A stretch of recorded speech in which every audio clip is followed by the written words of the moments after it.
Another week, boys and girls, and another George blog post. This time, he decided to pretend like nothing happened last week and went on blogging like normal, and I think I speak for many of us when I say Festivus came early this year, because George not only gave us one, but two posts in a single day, and he revealed a couple of interesting tidbits here and there, but the most interesting topic is the one we didn't cover last week, where a fellow author revealed that the House of the Dragon's writer's room may be disrespecting him, which leads me to believe that his outburst on Condal last time may have been justified after all. We're going to be talking about all that and more on today's video, so be sure to tell the YouTube algorithm gods that you would sacrifice your redheaded stepchild by hitting that like button, leaving a comment, and subscribing if you haven't already.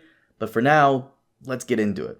So first things first, after last week's drama, we all waited to see what George would say next, and like I said, he pretended like nothing happened. It's almost as if it was straight out of a Seinfeld episode, which that actually was a plot of a Seinfeld episode where the character of George has an outburst at work and Jerry just tells him to go back and pretend like nothing happened, and that's basically what happened here. But he talks about the death of one of his good friends and how that has impacted him and his work. He goes on to say, "Writing came hard, and though I did produce some new pages on both The Winds of Winter, yes, and Blood and Fire, the sequel to Fire and Blood, the second part of my Targaryen history, I would have liked to turn out a lot more. My various television projects ate up most of those months. Some of that was pleasant, Dark Winds and The Hedge Knight.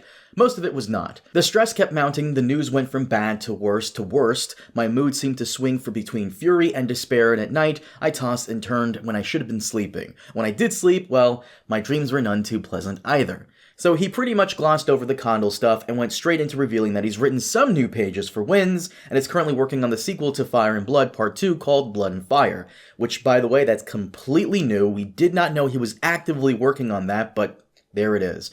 He also confirms what we discussed on the podcast a while back, that a majority of his time is taken up by all of these television projects, though I find it interesting how his mood has shifted from fury to despair. Of course, that hasn't stopped people online from linking that his outburst last week is partly to blame, and honestly, I don't blame those people for coming to that conclusion, and we'll get to that in a moment.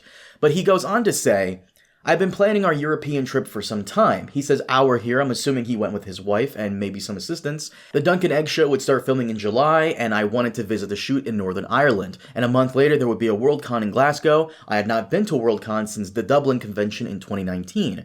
So real quick, I've been in this community for a long time and I've made some friends. Some of those are from overseas, and some of which are working on or know someone working on the Duncan Egg show. I have seen some unofficial phone-recorded footage from the sets, and I gotta say, guys, it's looking good. From what I've seen, it's got me real excited for this one, so be prepared for that." The first blog post ends with him wanting to tell us about all the good times, but also leaves us with a, "I do want to talk about the trip while it's still fresh in my mind, but there's so much else."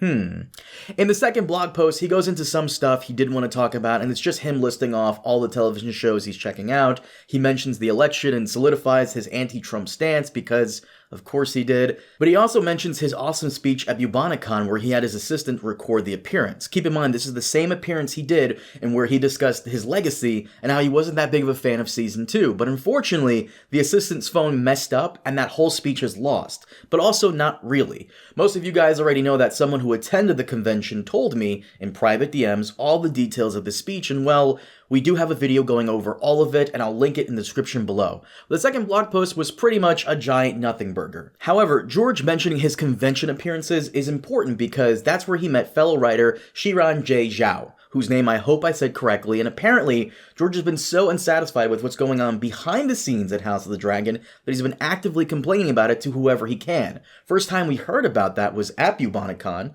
then to Elio Garcia, who has worked with George before and had dinner with him recently, and according to Zhao, George said something to them too. Now this is an update kinda of what we didn't go into last week because, as you know, or I'm sure you will now, Zhao isn't really in the fandom and doesn't really want to be, but they also wanted to support George, and I'd like to go over some of their tweets now.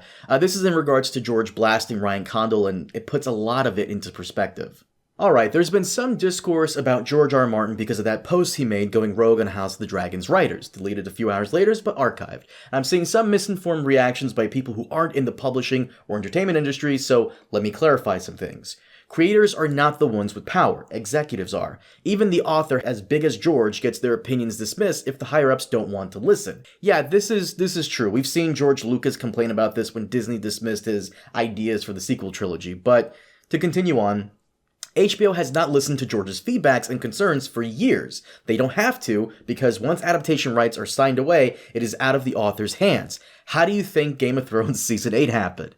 So, okay, this is fairly spicy, and I would love to know more about what George told HBO, because the only thing we do know is that George has been public about this. Like, he felt as though they could have gone on for 10 to 12 seasons had they adapted the books more closely. But also, let's be honest for 2 seconds here, nobody wants to work on one television show for most of their lives. You can give Dave and Dan as much shit as you want, but some people just don't want a good chunk of their whole entire career dominated by one single job, actors included. Asking for 10 to 12 seasons was always going to be unrealistic, so feel free to disagree with that, but people just don't work that way, especially when everyone involved has options to do other things. But to continue on, George cannot just shut down production or refuse to let them make future seasons of any shows inspired by his works because he doesn't like what they're doing. He can't break the contract willy-nilly either when hundreds of millions of dollars are at stake. I hope people keep that in mind before saying, oh, why is he complaining while continuing to collect his royalty checks?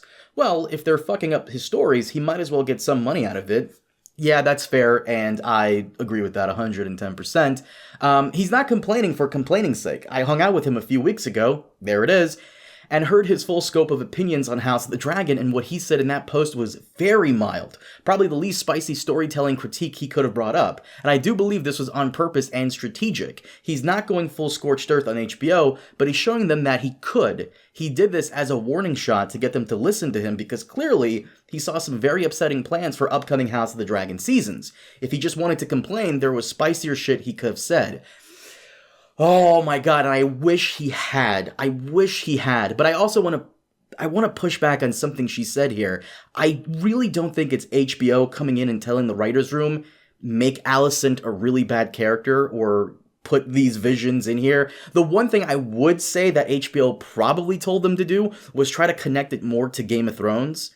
I would agree with that, but I really think at the end of the day, it is just the writer's room coming in and putting their own things in this, trying to make it their own, so to speak. But Zhao here ends the whole post with, for those of you who thinks he's disrespecting the show's writers, how do you think he felt when they have dismissed his feedback in private, there it is, and driven him to the point of risking legal action to make his point to them? Okay, so this is the juicy bit I wanted to know. Somehow, George found out that the writers are actively dismissing his ideas and feedback in private, and I guess that pissed him off enough to do what he did. We covered this briefly on the podcast, but there is a mole in the writer's room actively feeding George this info. Preston believes it's George's longtime assistant T. Mickle, but I would love it if the mole was actually Ryan Condal himself and George is just playing 4D chess by trying to maneuver away from making it seem like it's Condal behind the scenes, but at the same time, he is the showrunner and the buck stops with him, so... And they wrap it up by saying, just because he didn't mention something in the post doesn't mean he approves of it or doesn't care, and the post should not be used to extrapolate his opinions on anything that's not related to what he specifically addressed. Again, what he said was very mild. Ultimately, what matters to him is logical storytelling and complex, morally great characters.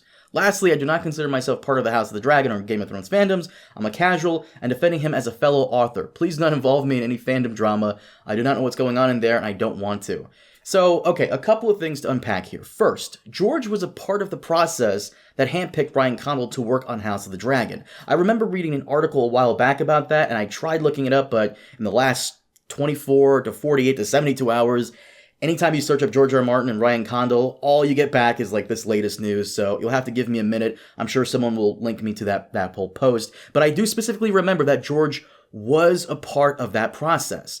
Now imagine the person you picked to run your situation has turned around and started disrespecting you by ignoring your ideas and feedback on your own creation. And yes, that is a huge level of disrespect. And let's be real for a minute, Ryan Condal doesn't have to take George's feedback, but my god man, after the disaster that was Game of Thrones' final seasons, you'd think they would set aside some pride and take the man's words a bit more seriously, because he knows the characters, he wrote them. And look, I understand that with adaptations, some liberties have to be made, but again, you don't know the material better than the guy who literally wrote it. And it's not like George is unfamiliar to adaptations. He worked in Hollywood before. He is very well aware of the need to cut a few things here and there and change it up where they can, but again, it seems like there is way more that happened than he didn't like, which brings me to my next point.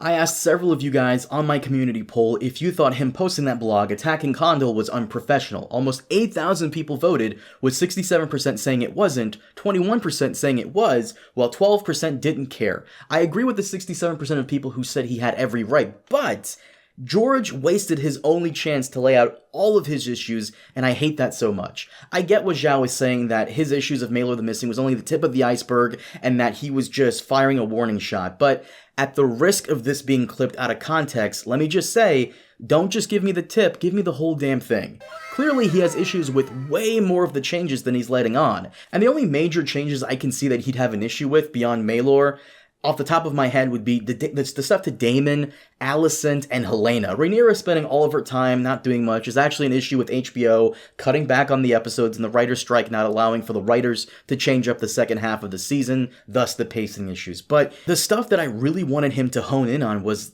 all the crazy stuff that happened, especially at the last episode. Alicent straight up betraying her own family. Helena having insane powers of green seeing that would rival Bran. Daemon and Alice being aware of Bloodraven and the White Walkers and that whole situation. That's all new and show only, and no way George is okay with any of that. But again, he missed his one shot to lay it out for us, and that will always be a mistake to me, truly.